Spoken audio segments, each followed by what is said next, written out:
about 7 o'clock, so we'll go ahead and get started. Thanks everyone for their attendance this evening. Glad to see you turn out. Just as a reminder to the commissioners, for comments and questions, be sure and get your button going so we can record you better on the mics. But we'll get started this evening. First order of business would be to approve the minutes from our last meeting from November 22nd. If you've had a minute to look those over, any questions or comments? If not, we'd entertain a motion to pass those.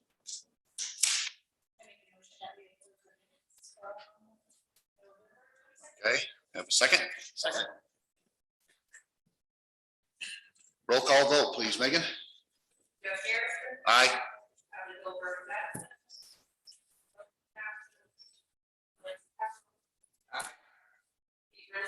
Aye. Okay, thank you. Well, let's move on to the main event, so to speak, here, I guess, this evening. We're going to start in new business. Didn't have any unfinished business. No scheduled visitors. So we're going to start with new business, letter A, for the annexation number 2021-493. Owner Mirabella LLC and Captain Taylor Family Land Holdings LLC. Location, the 97.73 acre parcel bordered by North Farmer Branch Road and Raymond Road on the west and partially bordered by Southern View Road on the north. Also including the 35.82 acre parcel located to the east of the intersection of North Blue Stem Road and Bessie Drive.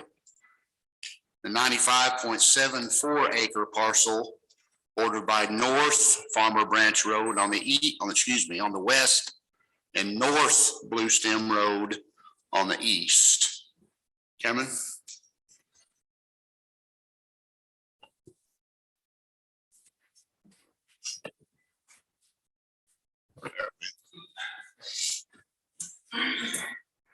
Yes, as you guys are looking at your packet this evening, I would just like to point out, just for clarification, the 5 items on the agenda are all related. So as you're going through the items tonight, just keep that in mind.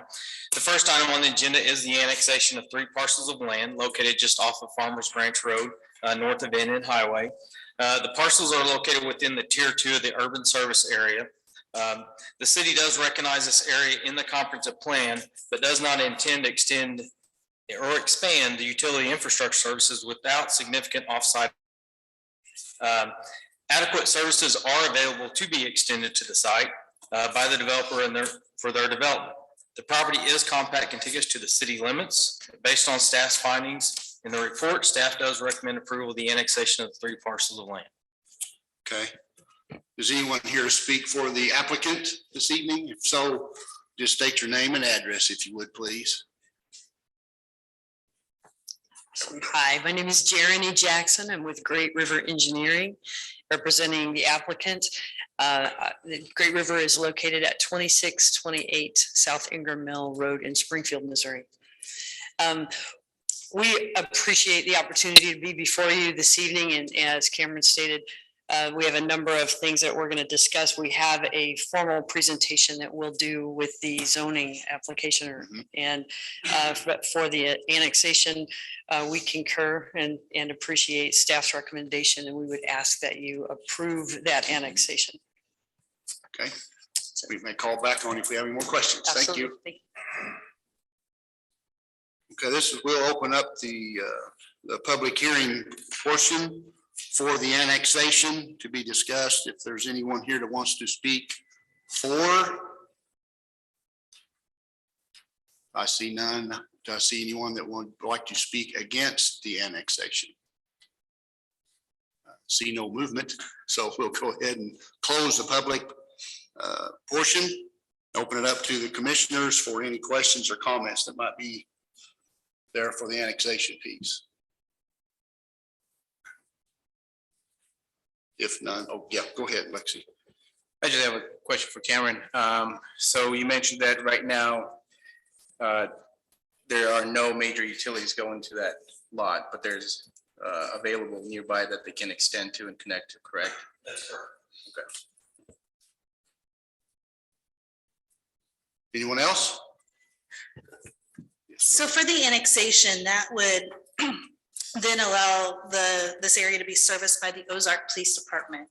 So after reviewing the significance of this development, that we have the police force, this additional development.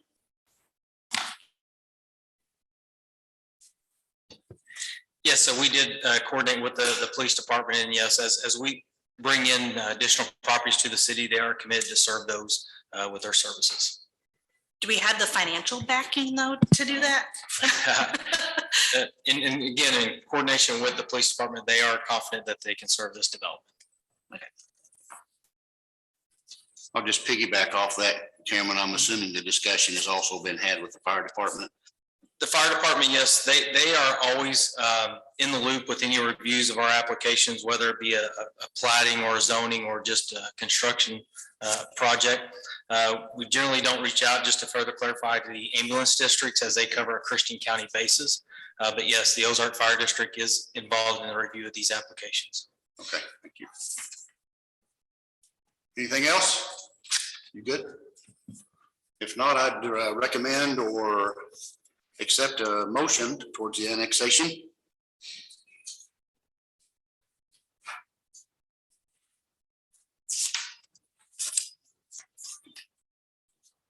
Oh, you're good. Well, now you're off. There we go. I make a motion that we approve the annexation 2021-493 based on the recommendation of staff. Okay, do I have a second? I'll second. Okay, roll call vote, please, Megan. Aye.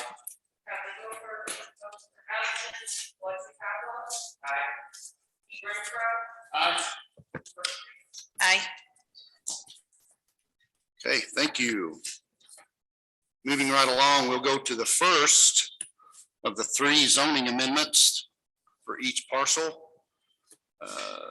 Zoning amendment number 2021-494. Again, owner Mirabella LLC. Location of this zoning amendment is the 97.73 acre parcel bordered by North Farmer Branch Road and Raymond Road on the west and partially bordered by Southern View Road on the north. Zoning request is the PUD for the planned unit development. Cameron? Yes, and just to emphasize again, this will be the same kind of for the following two as well. The zoning request is for a PUD planned unit development on the property. The comprehensive plan notes this as a zoning as a mixed use in the future land use map. The PUD zoning request does conform to the comprehensive plan.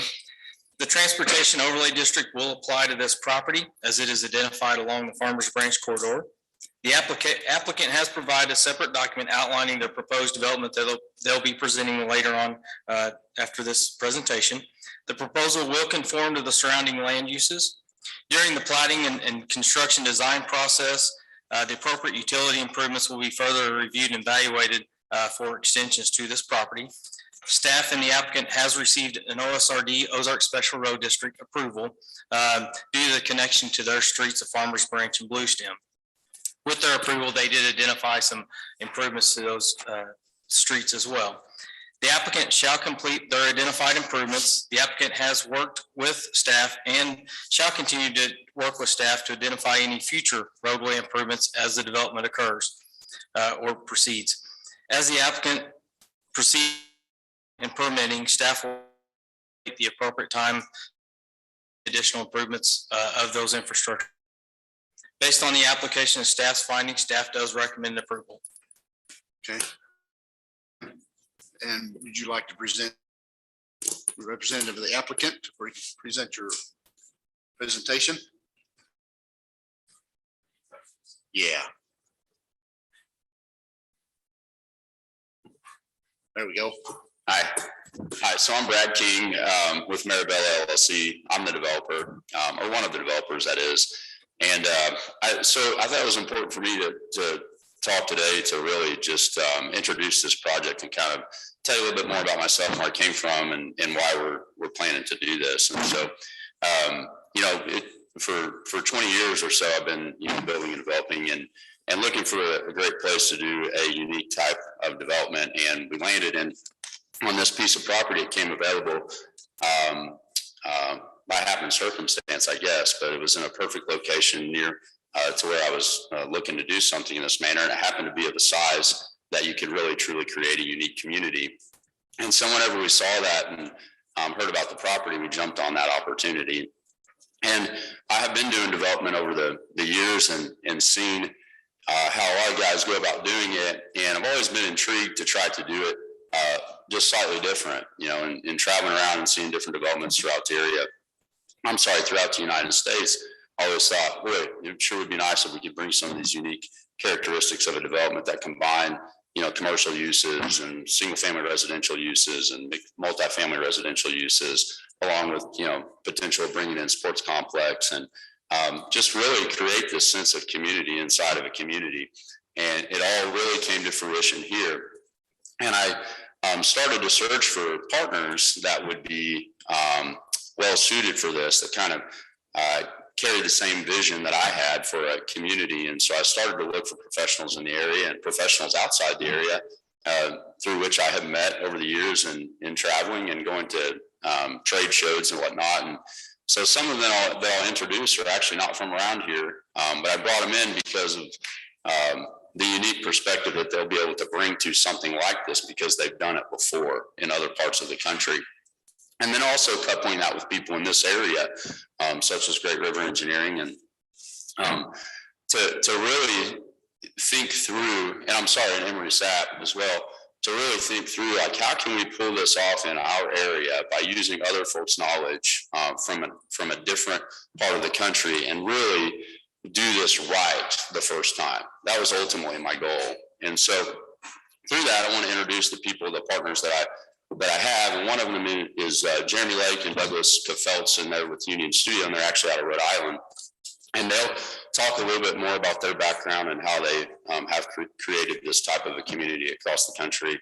And then, of course, Great River Engineering, we've been working with them closely, as well as the city of Ozark, with Jeremy Jackson and David Lundstrom. And really, like I say, just taking the ideas and really making them functional through the engineering piece of it. And then Emory Sapp has been working closely with us because we wanted to make sure that, hey, if they're the guys, the boots putting the stuff in the ground, right? If they're putting the pipes in the ground, well, how can we design it? How can we all work together as a team to really make sure that we're doing this the best way possible for the city? Let's get the best professionals on this job and all work together to try to put this in the ground the best way we possibly can do it to hit a home run in this area. And so I feel like that we've assembled that, and I hope that you see that all the hard work that we put into this development, I'm looking forward to it. I'm really excited. I know there's some other people here at Effects as well that are excited. So with that being said, I'll let them take over and tell you all about what we've come up with. All right, Jeremy Jackson again, Great River Engineering. We have been so fortunate to be a part of the team, on the civil engineering and landscape architecture side, the planning side. This is not the first PUD that you've seen from me here at the city of Ozark. And we were proud to be involved with Finley Farms as well in that zoning effort. Tonight, we're looking at we want to present to you the very first look at this really wonderful collaborative team effort development.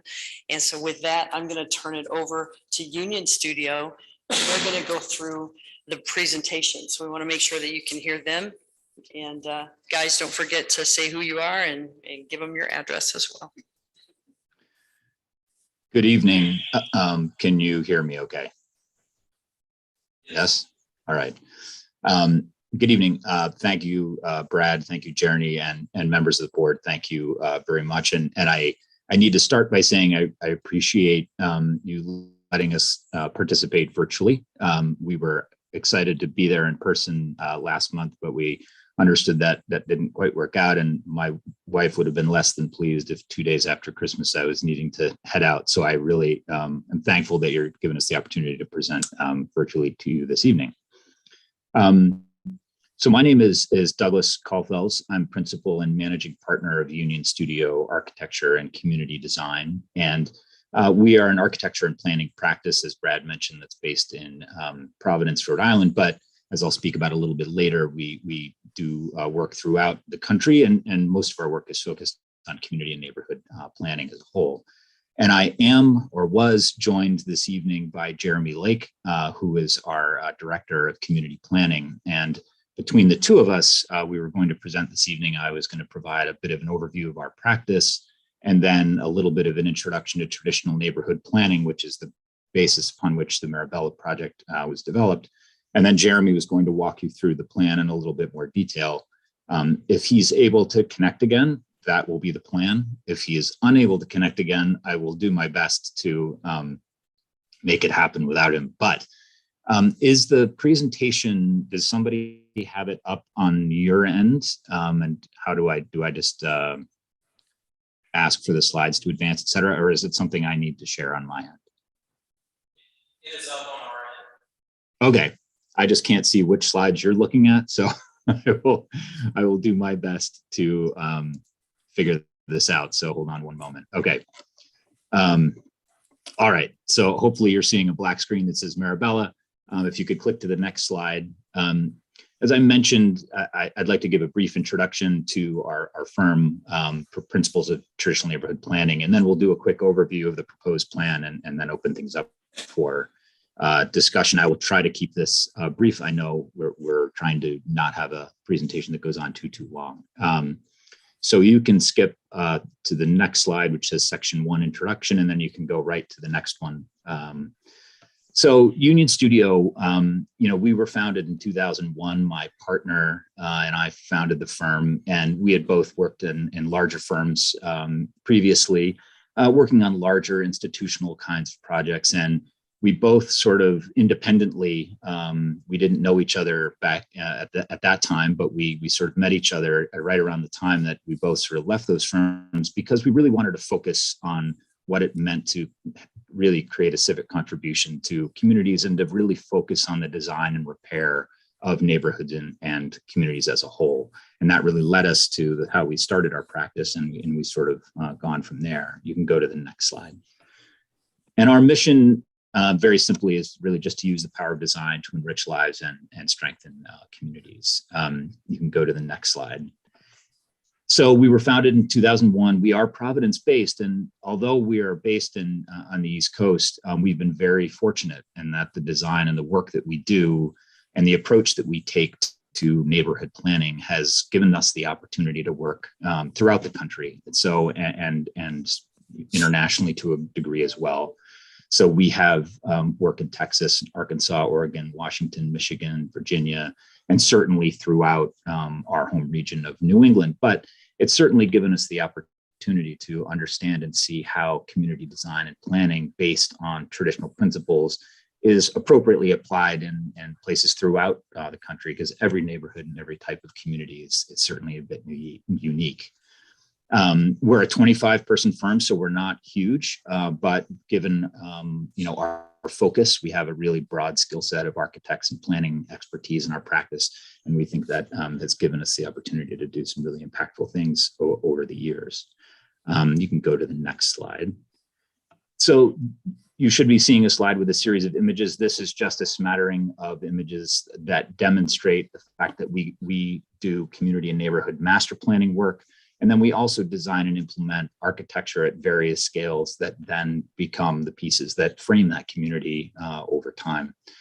So it's just to say that we bring both our architectural skill set and our planning skill set together in everything that we do. And it's very helpful when you're thinking about designing neighborhoods and communities that you understand both how to plan them, but also how they ultimately are built at the end of the day. You can go to the next slide, please. So I just wanted to briefly touch on the principles of traditional neighborhood design and planning, which is the basis for all of the work that we do. And if you click to the next slide, You should be seeing a slide with sort of a diagrammatic plan to the left and two images to the right. This is a very sort of blunt diagram, but it's not one that we've created, but it's one that I use often to help describe the sort of difference between conventional planning and traditional neighborhood planning. And, you know, for the last 50 or 75 years, much of our zoning throughout the country, and this includes our home region of New England and elsewhere, we all recognize a pattern of development that often segregates uses along generally an arterial or a series of roads where we have residential neighborhoods that are generally very single type. We then have retail in another location. We might have office in a third location, our schools in another location. And that is certainly one way and a way that we have developed very successfully over the years. But traditional neighborhood planning, and we can go to the next slide, is really based on the idea that, you know, many of the early neighborhoods and communities, and we see it in regions throughout our country, in our older neighborhoods, they were often developed where the mix of those uses were integrated together and often connected in a network of streets that, while they can serve vehicle uses, they also connect many of these uses through a pedestrian network. And so the idea that you could have a variety of housing types, commercial uses, recreational uses, office uses, et cetera, all knit together within a neighborhood or a community where you can connect both with vehicle and via pedestrian networks is really the core principle of traditional neighborhood planning, and to create the sort of texture of neighborhood that allows all those things to live together in a seamless way. And so we really believe that, and have for the 20 years we've been in business, that, you know, this is really an alternative to you know, patterns of neighborhood and community planning that we've seen for the last 50 years, and is a alternative that makes sense in certain conditions in certain locations, and something to consider. You can go to the next slide. So, you know, these, you know, the basic, very basic principles are the idea that these kinds of neighborhoods are walkable, pedestrian friendly. They have a mix of housing types. They integrate public and private spaces. The architectural design is based on, you know, the context and the community around them. So they generally, the architecture should derive itself from, you know, the precedent that's in the community around, and that a clustered and consolidated development tends to have the impact of preserving space over time and limiting some impact, because many of these uses can now be connected into a single neighborhood or community. So that's a very quick and brief overview, and I hope is a little bit of a background of who we are and the planning principles that we sort of bring to the kind of designs that we do. At this point, I would love to hand it over to Jeremy, and I believe he is there. I think And I'm here too. I will let him start. If it works, it works. If it doesn't, I will jump back in. All right. So thank you very much. And I'll hand it off to Jeremy for the moment. Yeah, thanks, Douglas, and good evening, everyone. I do apologize. I seem to be having an unstable internet connection for some reason. So I will go for as much as I can. Hopefully you guys can hear me. Douglas, I sent you some notes in case you do have to take over for me. You can maybe use those as a little bit of a cue, even though I know you know the project as well as I do. And obviously I can't see what you guys are looking at. So hopefully I'll be able to talk through sort of the slides as you're going. Again, flag me down if something's going wonky. But there's an orange slide overview of the proposed plan. And then we can go to the next slide, number 13, which shows our site in context. Can you guys hear me okay so far? Yes. Okay, I'll keep going. So this is the site that we're talking about. With its context around it, you can see Route 65 just to the west there, and State Highway J a little bit to the south. And what's interesting is when you really focus on this very much is generally following that pattern of development that Douglas described, the fairly conventional pattern of the last, 50, 60, 70 years of sort of segregated uses. They all, connect to one another via roadways. So you can still have uses be adjacent, and yet they can also be difficult to get to, and it can lead to traffic congestion and other things, other challenges. And really what we're proposing here is, if you go to the next slide, this is an aerial at the same scale showing the historic center of Ozark, the courthouse square there, and right in the middle of that. And you can see how very different this sort of pattern of development is. a regular set of interconnected streets and blocks and a mix of uses, residential, commercial, instant around and get from one to the other. And if you go to the next slide, we have superimposed the boundary of the roughly 230 acre parcel we're working on a little bit north of here. And you can see what's interesting is we're talking about an area that is more or less equivalent to the historic center of Ozark. So that gives you just a sense of the scale of this community and what we're talking about and why we think it's viable to imagine including this sort of mix of uses in relatively close proximity to each other. If you go to the next slide, this is just an aerial of the existing conditions of the site. It's primarily been used as agricultural land, so there's not a whole lot in terms of site features that we needed to sort of work around or respect. I will say that you can see just a couple of trees that are sort of to the center north and a little bit in the southeast corner. We did try to leave some areas in those zones where we could hopefully save a number of those trees to preserve the stand of existing trees, which is always nice. But by and large, it is sort of a blank slate, if you will. And if you go to the next slide, this is just a survey of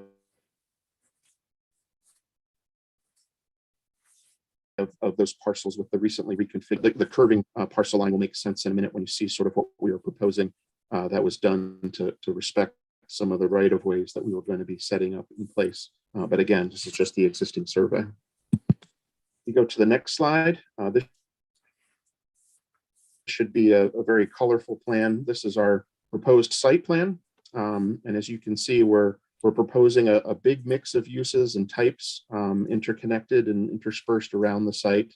The primary organizing feature is what we're calling Mirabella Boulevard. That's the wide-ish right-of-way that connects from Farmer Branch Road to the west through the site and out the far end at Blue Stem Road, which is the road along our eastern edge.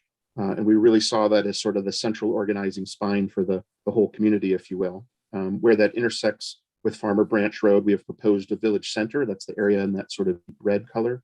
I'll talk a little bit more about that in a minute, but that's really meant to be sort of a walkable, mixed-use Main Street core area that will be an amenity to both the residents of this new community, but also the broader area, with hopes that folks will, come and utilize that.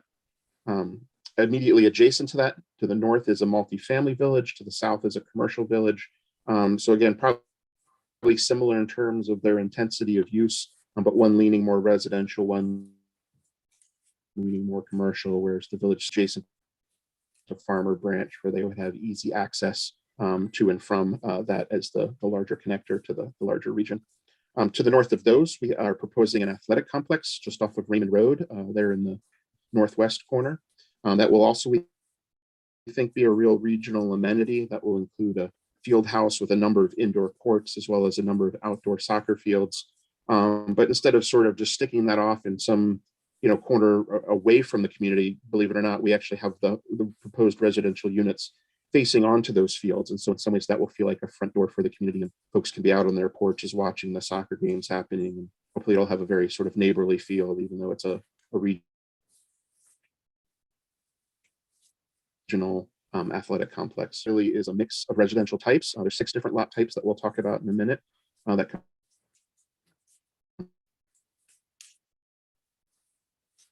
comprise the rest of it. But what you can kind of sort of our denser, more intense uses at Farmer Branch down into sort of the larger and larger lot types, which is to say the lower and lower density single family types, as we found our way out to our northern and eastern edges where we were adjacent to other single family homes. So trying to create a transition, or a transect, as we sometimes call it, as you find your way through the neighborhood. Go to the next slide. We'll be talking first a little bit about the village center. I'll just take a breath to say, are you guys still here? Yeah, we're good. Hearing me okay? So the village center, again, just to remind you, is that reddish area just off of Farmer Branch Road. If you go to the next slide, this should be a page that just has a series of images of other sort of newer mixed-use village centers that try to have this blend of typically commercial uses on the ground floor, typically residential above although that could also be additional commercial uses like office spaces, buildings in the 1 to 3 story range. Might be a little more traditional, like a number of these images show in the upper left and the lower left, might be a little bit more contemporary, but all trying to still reinforce this notion of a very sort of pedestrian friendly, walkable, humanist sort of scale. The streets themselves, the side areas for outdoor seating for cafes, street trees that help sort of buffer things and provide shade, on street parking and parking to the rear of these to make sure that there's plenty of proximate parking. So this is sort of the scale and character of what we imagine doing here as well. And if you go to the next slide, on this key plan, I've again identified that village center area with a red dashed line and an arrow. This is the area where we're about to show you a perspective view of what we're proposing to give you a sense of the actual scale of what it is we are showing. So if you go to the next slide, you should be seeing a perspective view where it looks like you're sort of floating 20, 30 feet in the air. In the foreground, you can see the new mixed use sort of village center buildings with, again, commercial on the ground floor, residential above, being some of our residential types. In this case, some of the townhouses is around. You can see Mirabella Boulevard in its sort of main street format, where we've got two-way travel, we've got head-in parking, we've got very wide sidewalks, which is street trees and tree grates or raised planters. We'll also have street lighting not shown here, and at this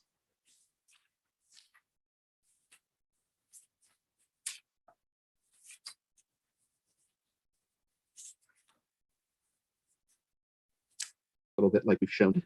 Next, we'll talk through the residential types quickly. Next slide after that, again, as a reminder, not counting the multifamily village, commercial village, and the village center up front, the rest of the site is really comprised of 6 primary lot types for the types that we're going to be proposing for the residential component. If you go to the next slide. So here we've got a series of images just to give you a point in the project where we've actually designed any of the units themselves. But the first type here on the left is what we're calling the multi-family manor homes.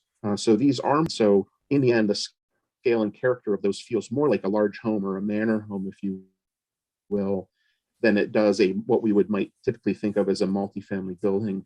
And that's a way for us to incorporate some smaller units throughout the community. We've used these as a transitional element from some of the denser, the more conventional multifamily into the single family neighborhood. And so we have a couple of locations in the plan where we've suggested we would incorporate a few of those. The next page highlights the second column, townhouses. Again, you all are familiar with townhouses. These are just single family attached units. As laid out in our plans, we're thinking these are really only in duplexes or triplex or maybe quads, but certainly not anything overly dense. And as you can see in the images, again, the styles will range anywhere from things that are a little bit more traditional to maybe a little bit more contemporary, certainly never going too far off the map of something that would feel appropriate for the Ozark context. Next slide, which is the third column. We have 2 locations in the plan where we're proposing what we're calling cottage homes. And the idea here is that these are fairly small, compact homes and lots. And they tend to cluster around these pocket greens or cottage courts, effectively the street with a park or a unique unit type and unit size that we think is helpful to include here. Next slide is the fourth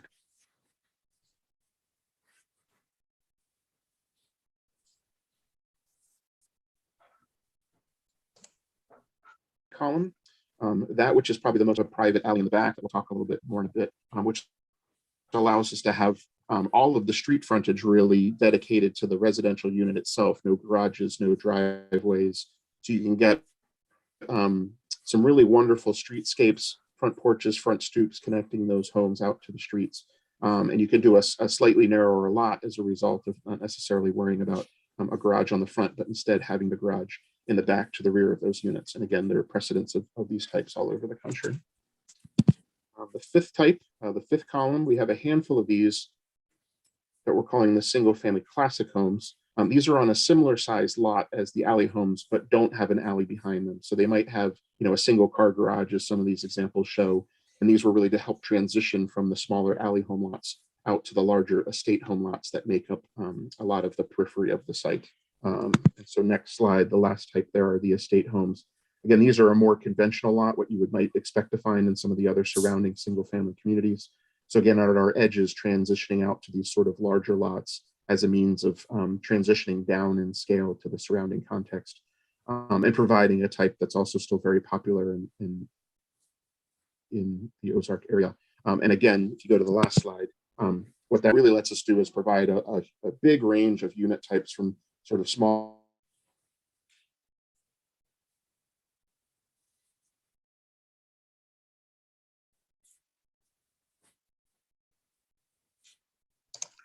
I can jump in a bit if To it address helps. it.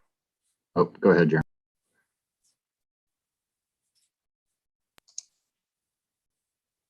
It really will be really very hard. Okay, next slide. Now we're getting into the open space network. If you go to the next slide, we include a diagram here where we turned off all of the lot type colors so you could really focus in on the green spaces that are actually distributed around the entirety of the community. We already talked a bit about the athletic complex in the northwest corner, but really here in the center, you can really now make out the community center that we've included, really it appropriately named because it is truly at the center of the community. It will serve as a center of the community. And to give you a sense of scale, that block that we have reserved for our community building and the pool and the courts and other community amenities is roughly the same size, actually a little bit larger than Courthouse Square in Ozark. So much in the same way that the Courthouse Square serves as a sort of central focal point. We think this will do a similar thing for this.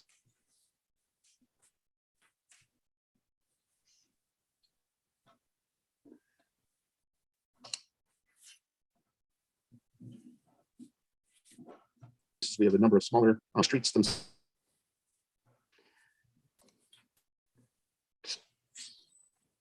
We've allowed for actually a pretty healthy amount part of the overall open space network. They're obviously the thing that connects these various spaces to one another. So it's important that we get those right as well. And we'll talk more about the streets in a moment.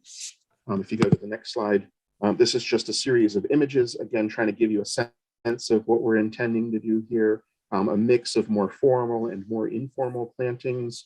We'll have some smaller pocket parks, some larger green spaces. We'll have trails, we'll have sidewalks, we'll have seating areas, gathering spaces, little pavilions at crucial locations. The top left showing the idea of the main community center building itself, again, very much in keeping with the scale and character of the residential types that are all around it. So again, much like as being the theme here, a lot of variety and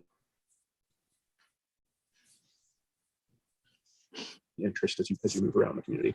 This area highlights where we're going to show you a perspective view in a moment. So this is one of the quote smaller parks, and the reason we wanted to show it is because you might think that's actually just a tiny little leftover piece of ground, but it's actually a pretty substantial park space. And we actually have these distributed throughout the community so that no one is any more than a few minutes walk to one of these park spaces. So if you go ahead to the next slide.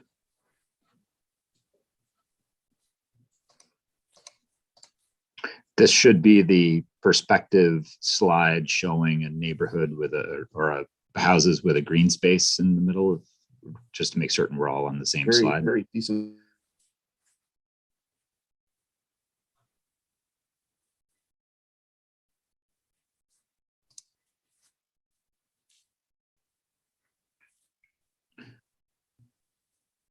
I think we may have lost him.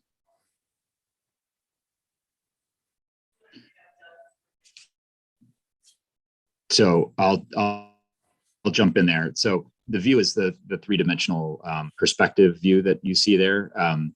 And just so that you can see that these are these are good sized neighborhood greens lined with street trees, sidewalk, streets, and a variety of residential unit types around them. And in this view, you can see manor houses, townhouses, some cottage, and a few alley single family homes.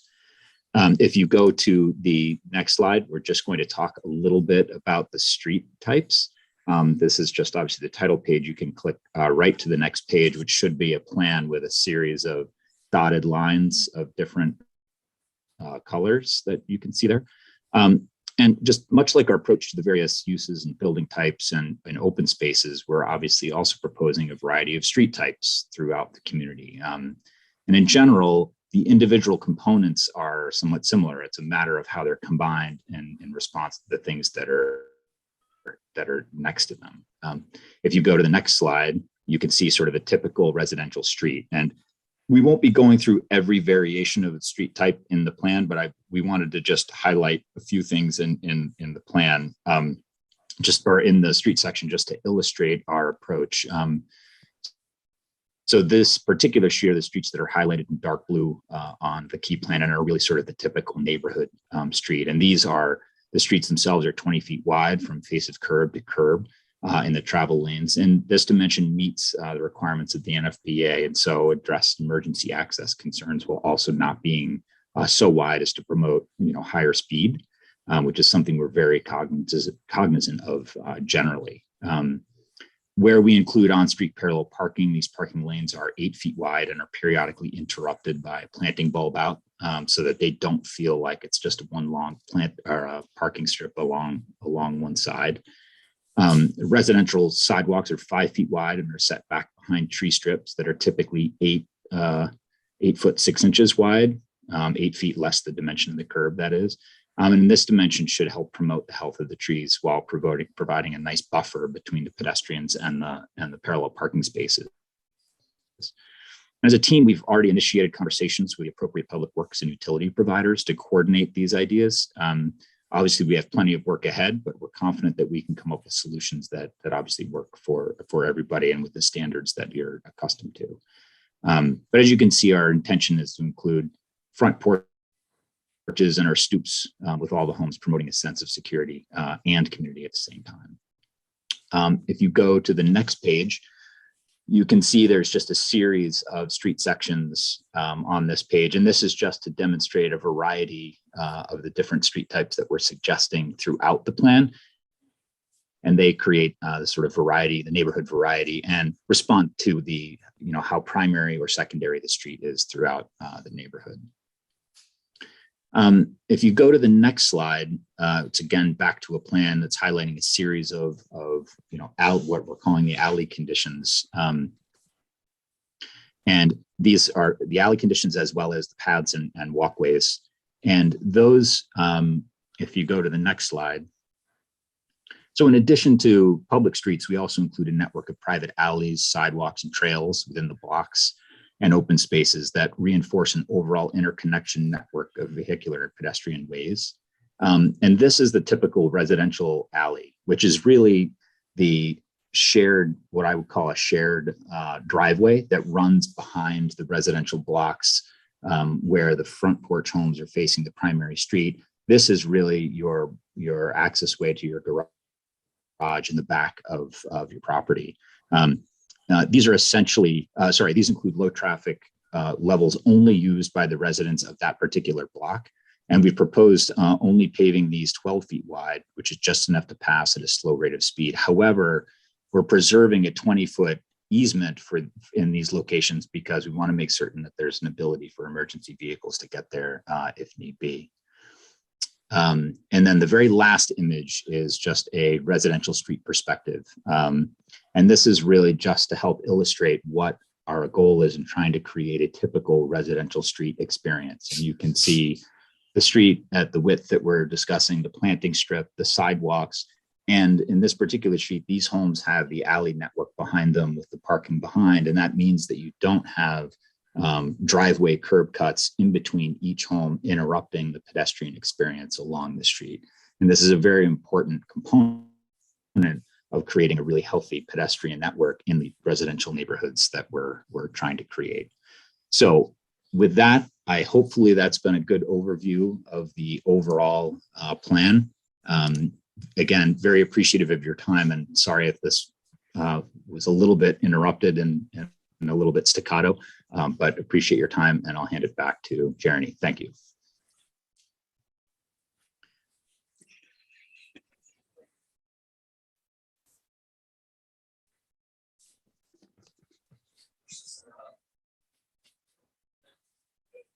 There we go. Thank you guys so much for your patience. A couple of things that I know about the city of Ozark and you leaders of the city of Ozark is that you are as creative as we are.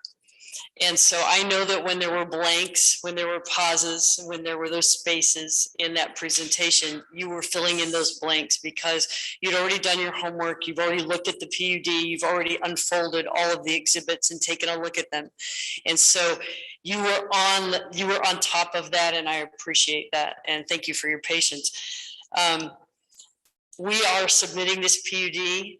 And wanted to go through it at that level of detail so that if you had anything that you saw in the PUD or that you read in the PUD, we could answer those questions ahead of time.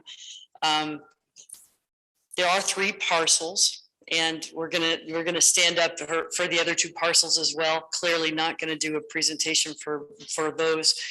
It's the same. We are looking to combine those and for each of those acreages to be a part of the PUD.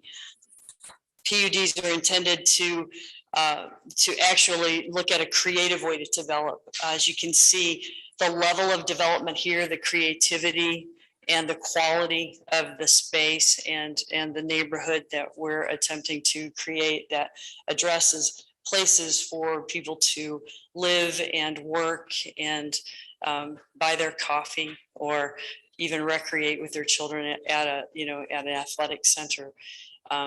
This is a real neighborhood, and you can do all of that without getting in your car right here. And that's a really big thing. It's a big thing for the city, and it's a big thing for our developer. It's a big thing for our team. What we're asking this evening is for your approval. And if you have any questions, I'll be available for those. Thank you. Thank you. Is there anyone else for the applicant that wants to speak for a moment? If not, I'm going to go ahead and move forward and open up the public aspect for any comment from the community. If anyone wants to speak to or against, feel welcome to come forward. I don't see a lot of movement, so we'll close the public aspect and I will move on to questions or comments from the commissioners. You were making notes. I saw you. I have a series of Go ahead, questions. Brooke. Go ahead. If you want to address them to, Yeah. okay. Yeah, I think some might be for you and then some might be for Cameron too. So we'll just You kind of see who wants to take it. But I think this is really exciting for the city of Ozark. It's going to bring a new aspect. But in my role as a commissioner, I want to make sure that we're not setting the city up for failure. And that when we bring something of this magnitude in, that we're going to be able to sustain it. And because obviously we don't want it to fail. So this is where my kind of series of questions comes from. Obviously, if you guys have others, but I just had kind of a list here. But so one of my big concerns is on the Farmer Branch Road. You talked about it's listed here that you're going to widen it to accommodate that by allowing a center turn lane. So just being a resident of Ozark, that Farmer Branch Road can get, especially on Sundays and Wednesdays when James River Church is in session.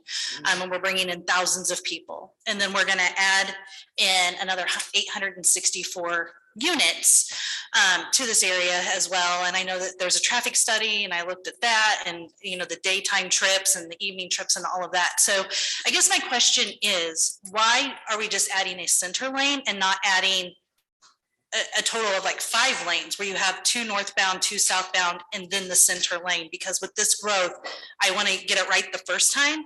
So that way we don't have to go back and redo it as we continue to grow. Certainly appreciate that question. Of course, we've been coordinating with Ozark Special Road District, and in the numerous conversations that we've had with them, we've come to that conclusion. David can probably speak to the traffic specifics more so than I can. And I don't know if you have something that you want to add about that, but the trips generated from our development have been taken into consideration, and as well as the context of the area. As you pointed out, there is a church across the street. We know that it's busy on Sundays, but within the right of way. That road has been identified in the OTO's plan as an arterial roadway that would require that kind of improvement. And so we're meeting that objective. Thank you. Go Let me ahead. keep you. Go ahead. I do have more. So the streets that are within this development, are they going to be maintained by the HOA or will they eventually be turned over to the city to maintain? And I ask that too, because it gets specific down into snow removal and I'm thinking trees and all of, you know, there's storms and the trees fall or something like that. I just want to understand whose responsibility are those types of maintenance going to be? So the streets will be public streets, but as you read in the actual PUD, the snow removal would be the responsibility of the actual homeowners association.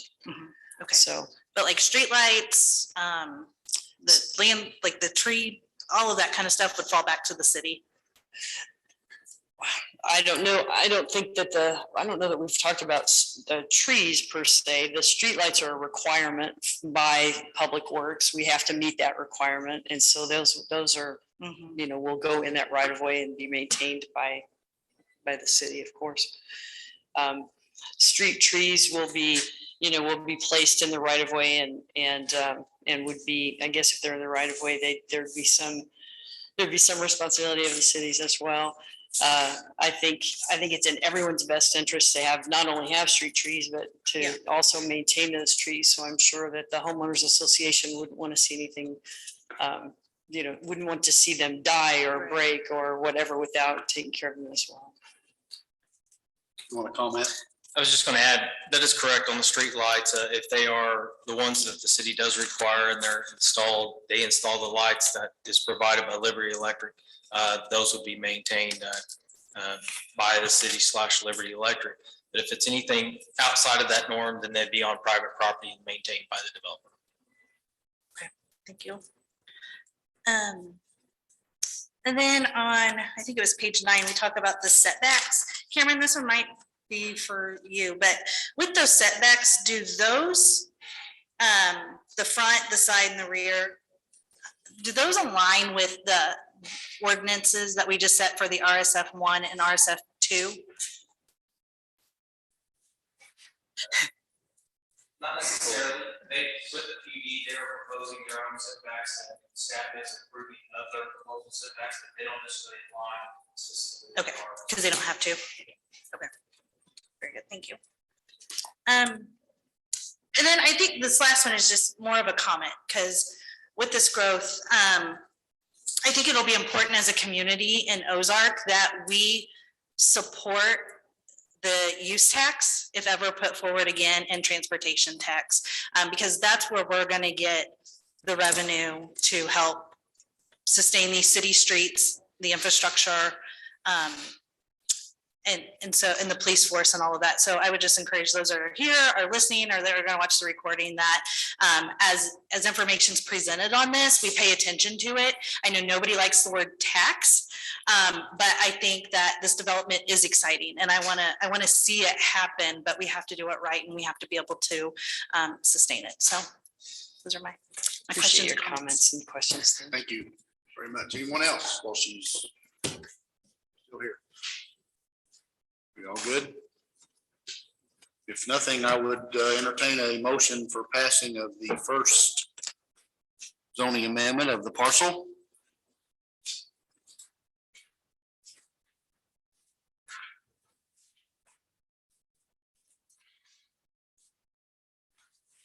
I'll go ahead and move that we pass accept the zoning amendment 2021-494 based upon staff findings and information obtained in the meeting.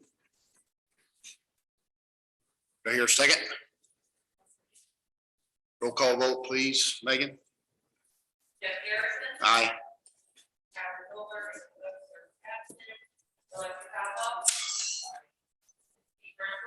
Aye. Thank you. Moving on to letter C, zoning amendment 2021-495. Excuse me, owner Captain Taylor Family Land Holdings LLC location, the 35.82 acre parcel located to the east of the intersection of North Bloomstem Road and Bessie Drive. Zoning request, again, is the PUD for the planned unit development. Cameron, you want to repeat anything? Just to clarify, this is the second of the three parcels and nothing additional to add from the previous presentation. Everything applies and is the same. Would you want to make any comment again there? Just wanted to say, Jeremy Jackson, Great River Engineering, representing the applicant. Clearly, this parcel and zoning amendment 2021-495 is necessary so that the PUD can actually exist. And so we are asking for your approval on that as well. Thank you. Again, opening it to the public for comment, for or against. No one. Will close the public aspect and move to the commissioners. We might be able to move right on to motion unless you have no further questions or comments.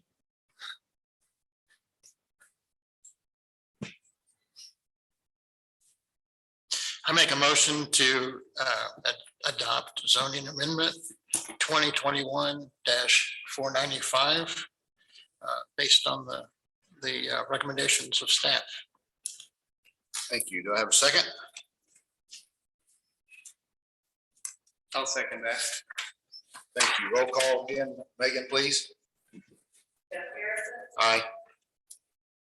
Alexa Powell, Aye. Pete Renfro, Aye. Brooks, aye. Dan Bauer. Thank you. The third zoning amendment, number 2021-496. Owner Captain Taylor Family Land Holdings LLC location, the 95.74 acre parcel bordered by North Farmer Branch Road on the west and North Bluestem Road on the east. Zoning request, again, PUD planned unit development. Cameron, you're up. Nothing additional to add other than this is the third of the three parcels. I can't get up fast enough here. Again, we're asking for your approval for the zoning amendment 2021-496 as it is the third parcel necessary for the PUD. Thank you. Opening up the public parcel for any comments. Seeing none, we'll close the public forum and turn it over to the commissioners for a motion.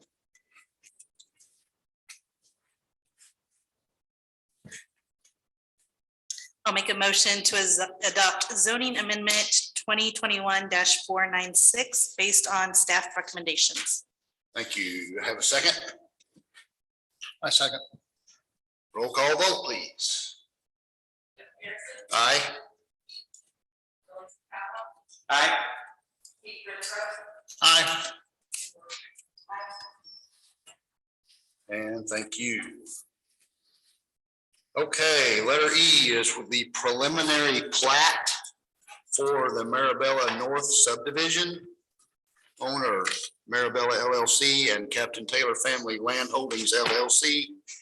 The location is the 97.73 acre parcel bordered by North Farmer Branch Road and Raymond Road on the west and partially bordered by Southern View Road on the north and the 35.82 acre on the west, acre parcel located to the east of the intersection of North Bloomstem Road and Bessie Drive. Cameron? Yes, the application is for the preliminary plat of the north half of the Mirabella proposal. The preliminary plat for the south half will come at a later time. This is for approximately the 133 acres of the full development. The preliminary plat will contain a portion of most of the identified uses that they identified in the PUD, a portion of those uses. The developer has agreed with the OSRD Ozark Special Road District improvements to complete the off-site road improvements with this plat. The future plats will require additional traffic studies to determine and identify any additional off-site road improvements. That will come with the second plat or the southern plat.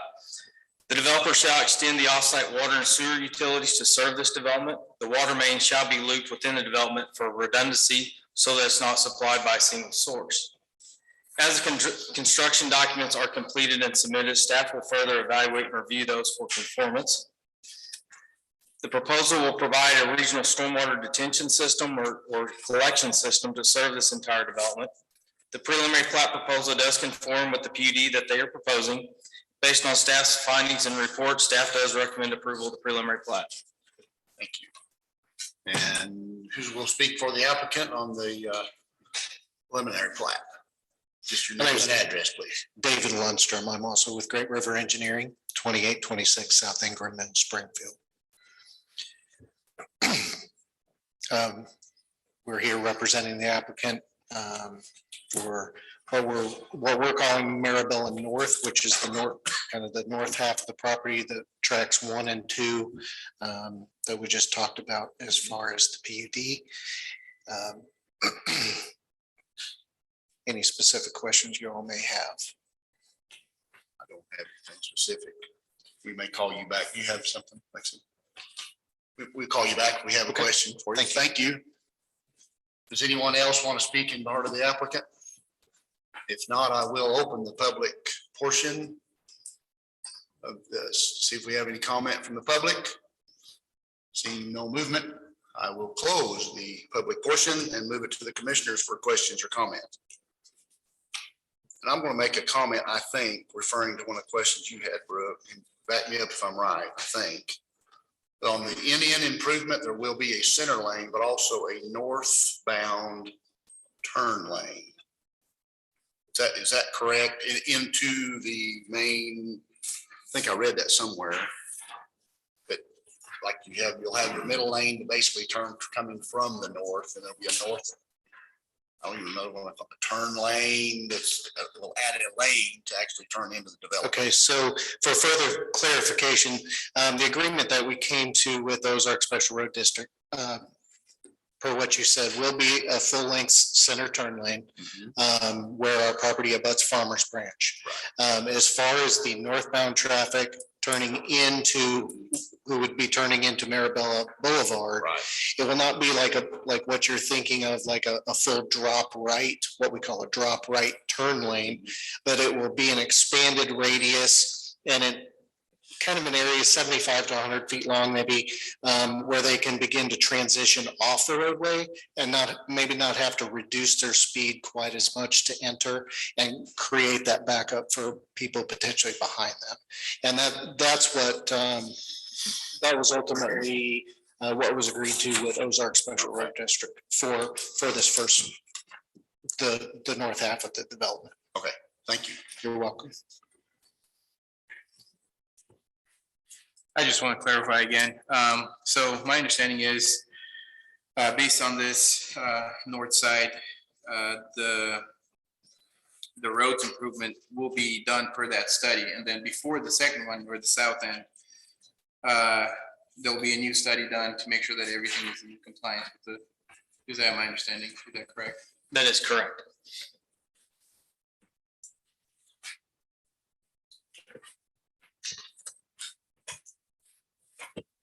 Anyone else? RJ? Anybody else? Everybody good?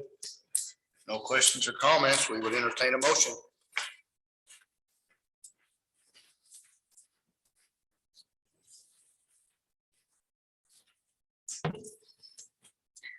I'll make a motion to approve the preliminary plat based on staff recommendations. We have a second? Roll call, Megan, please. Jeff Pierce, Aye. Powell, Aye. Keith Renfro, Aye. Aye. Thank you very much. This comment, I think this is a very good thing. Okay, well, that takes care of all the new business. Moving to, if there are any commission comments to be made. Lexi, anything? Sure. I guess else I'm very excited for this development. it'll be really interesting to see how it goes up and see how it operates. It's definitely something different from what we see around here.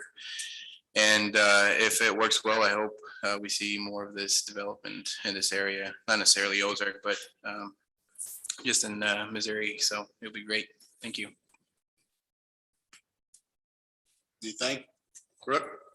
RJ, you haven't spoke all night. You're good. Want to say, I think it's very nicely planned. I have to agree. Well, with that all being said, motion to adjourn from anyone. Make a motion to adjourn. Second. And they all said aye. Thank you, everyone, for coming. Thank you all for being here. Happy New Year, everybody.